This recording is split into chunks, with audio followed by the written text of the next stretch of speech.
Hey guys, and welcome to Behind the Bits. If it's your first time seeing a video in this series, which is probably like 99% of you, a quick rundown before we start. This is a newish series I started uploading as bonus content for channel members, where we do a kind of director's commentary for some of my older videos as I share some behind the scenes tidbits and insight into how, why or how something was done.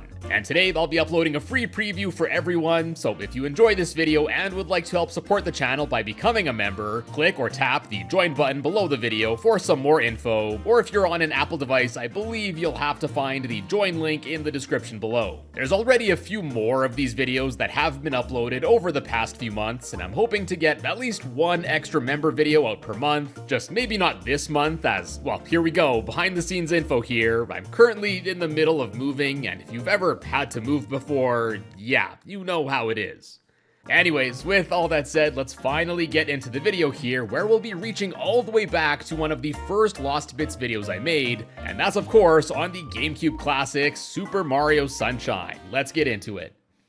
What is going on, guys, and welcome back to another Lost Bits video here on TetraBitGaming, the series where I explore noteworthy, hidden, unseen, and unused content in gaming. So I think I've already mentioned this in some of my previous videos, but I definitely stretched the footage back in the day. You know, if you're playing the original hardware without any sort of fancy cables or modifications or anything, it'll be 4:3. And yeah, I'm pretty sure I've gotten a few comments over the years of people not liking that I stretched the footage. And in hindsight, they were right. I think it's obviously a lot nicer to see the game in its original aspect ratio and not having it stretched out. So lesson learned, let's put it that way.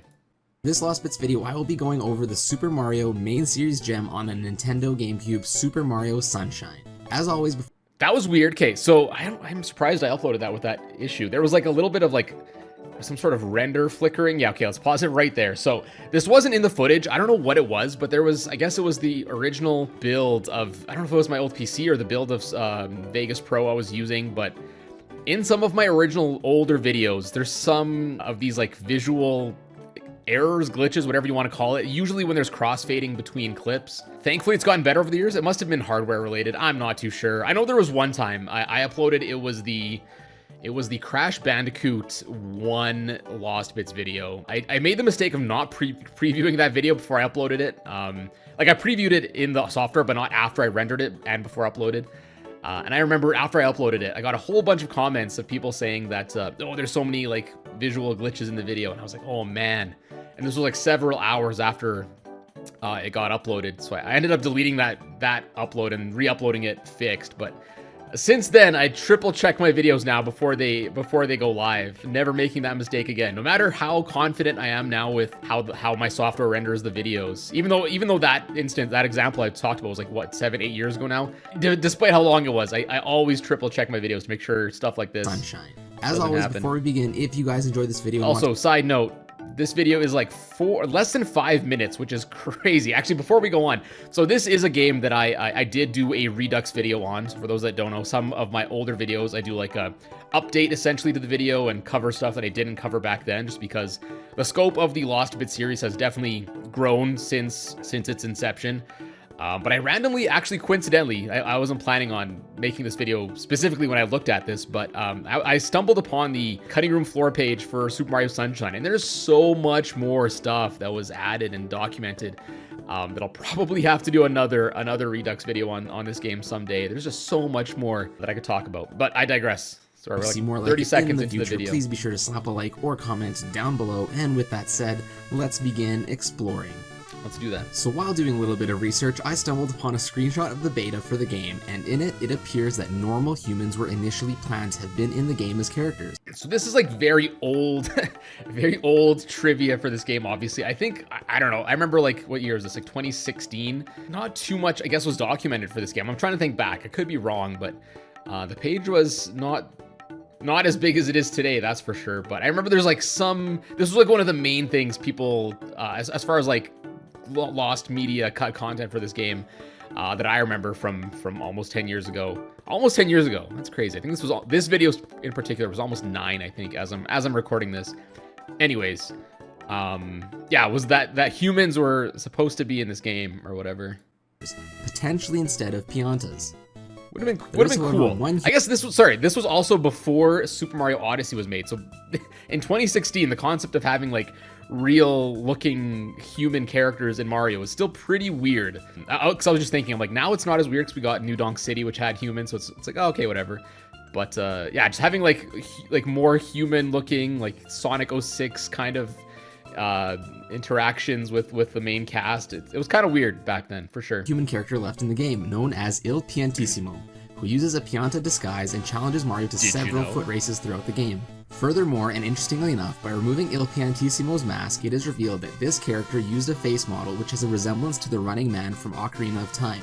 This was also like, so Digino Gaming's been around for a while, but like back when maybe not when they started, but for sure at least like 11, 12 years ago. This was one of like the OG Digino Gaming like pictures they would put up on their website, like just video game trivia of stuff, like behind the mask and stuff. Anyway, I remember seeing this so long ago. Another classic that would behind the scenes sense, as they both enjoy running. Who knows? Maybe they're the same person. And next up, although it technically isn't a lost bit, I still think it's a pretty cool Easter egg in the game. In the level Serena Beach, if you manage to climb up top of Hotel Delfino and look out towards the beach, you'll notice that everything in front of you is laid out like a GameCube controller, with the fire in the middle being the start button, the huts being the C-stick and the D-pad, and even the A, B, X, and Y buttons are all symbolized here. And that's really cool if you ask me. I think it's pretty funny that I was using Moonjump to try and get like a bird's eye view of Serena Beach here. Obviously, I think this was before I knew how to do free cam and stuff. Obviously now I would just zoom out with like a free cam or something to get a better look at the camera.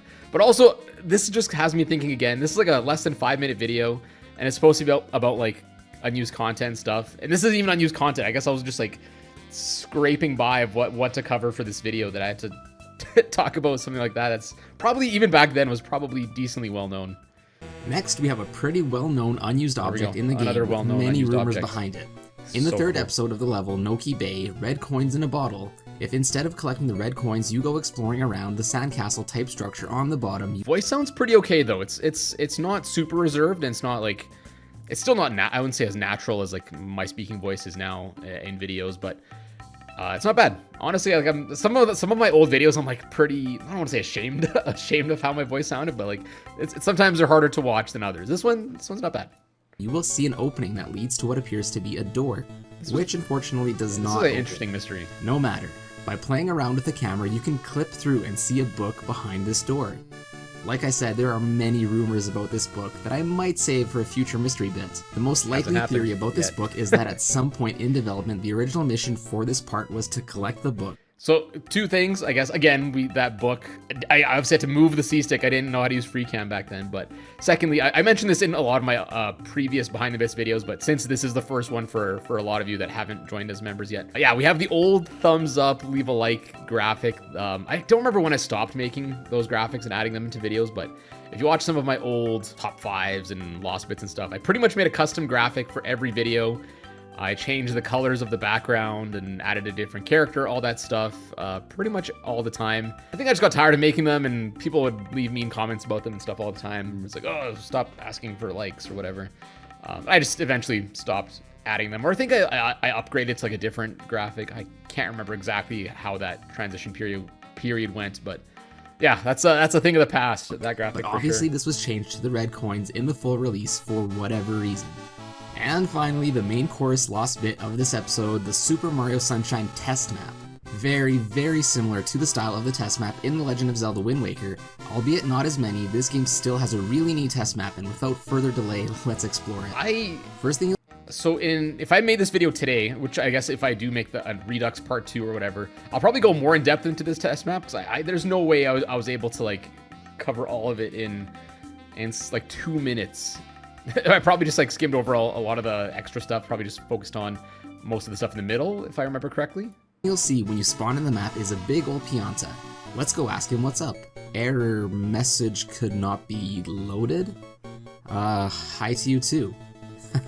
This is I'm actually so what any funny. interactable object or character will say to you in the map, as they likely never got programmed to say anything else.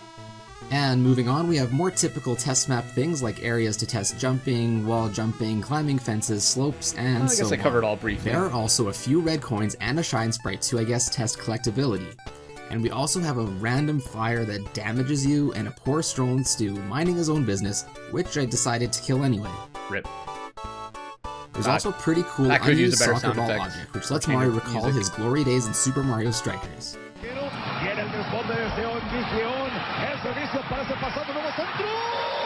So, I don't know what game I found. I probably just searched up like announcers like freaking out over a soccer goal or something, and I just I just used the audio from it. But sorry, why I stopped here is I believe when I was looking at the cutting room floor page for this game, there's like unused animations for actually shooting the soccer ball into like a box, which I think the box is actually in this map. I just think I didn't mention it. But I guess the idea was you're supposed to kick the soccer ball into the box, and the box like does an animation. I believe it. I don't know if it does it normally or if it's was supposed to and they never like implemented it or whatever. But I believe, if I recall correctly, there's some sort of animation. Most played is just this section. I don't know why. Let's see. In the corner of the test map, there is a mucked up Noki that hides a terrible secret. If you clean him up with Flood, you'll notice that there is no torso and shell. Could it be that he's a ghost? And lastly, but see, a lot of the jokes I made in this video would have probably landed a lot better had I like changed the music or added sound effects or something.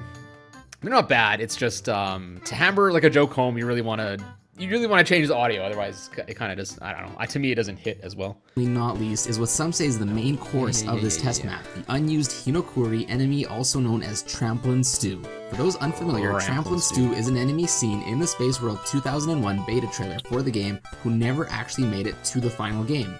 If you quickly run to this area over here, you will see Trampoline Stew spawn and run by. But you have to be quick though, because after a few seconds he disappears into the level. Trampoline Stew is actually really weird. In the original trailer, you will notice that he is wearing some sort of onion-shaped hat, but in this level, he is completely bare. I kind of want to make, I'm just watching this, I'm like, this could work as a good like YouTube Shorts video or something, just talking about Trampoline Stew. And he even has an eye at the top of his head. So weird. In my opinion, this is probably the weirdest unused thing in this game. Much for watching and for all your support, and I will see you in a bit. Oh no, that was not a good see you in a bit. That was not a good see you in a bit. That was definitely, that was like the early stages, I guess. That was the prototype placeholder, see you in a bit. Anyway, that's about it. I was gonna say, I said this in a lot of the other videos previously, that it's crazy how short some of these videos are. Again, if you've watched the previous Behind the Bits, I'm being a broken record at this point, but again, this is the first video for a lot of people. It's crazy how short YouTube videos were back in the day. Mind you, I guess, well, there's been a lot of changes on YouTube since this. I mean, I probably wasn't monetized on YouTube at this point. If I was, there wasn't the whole like minimum requirement, I believe, for mid-roll ads. Like you didn't have to make, I think at first it was 10 minutes, right? The video had to be over 10 minutes long at first for you to add more ads or whatever. And then they shortened it to 8, if I'm remembering correctly. Even those changes have been so long ago at this point. But I guess, I don't know, I was still in school at this point, so I probably didn't have too much time to like make the video too much longer or whatever. So I guess I just didn't care that the video was so short. But nowadays it's like, that just seems like such a short video compared to, at least for my content, like 5 minutes, geez. But yeah, I definitely think I have to go back and do Sunshine again. In my Redux videos, I usually don't recover stuff I covered before. But I think I might have to revisit the test map. I feel like, I don't know, I feel like it deserves more than like a 2-minute discussion on it. Maybe I'll revisit that again. But I do want to revisit the game in general. There's just so much more that I need to talk about and stuff. But yeah, we'll leave it there for this video. Again, I hope you enjoyed this free preview for the Behind the Bits videos. Again, if you enjoy these, if you'd like to see more of them in the future, I do plan on doing other member videos too, not just these Behind the Bits, but these are pretty fun to do, and so far the members that have been watching them seem to enjoy them. So as long as there's like videos that are interesting, that have interesting behind the scenes kind of things. Not all of them do. I think most of the early stuff does, just because it has been so long ago and there's been a lot of changes since then. But we'll see. Anyways, if you do decide to become a member, thank you in advance. And if you'd like to let me know down in the comments which other videos you'd be interested in me doing a Behind the Bits video on, I'd love to see what you guys think. Anyways, yeah, we'll leave it there. Thank you so much for watching. Hope to see you down in the comments below. And as always, thank you all so much for stopping by today, and I will see you in a bit. There, that was infinitely better than the old one.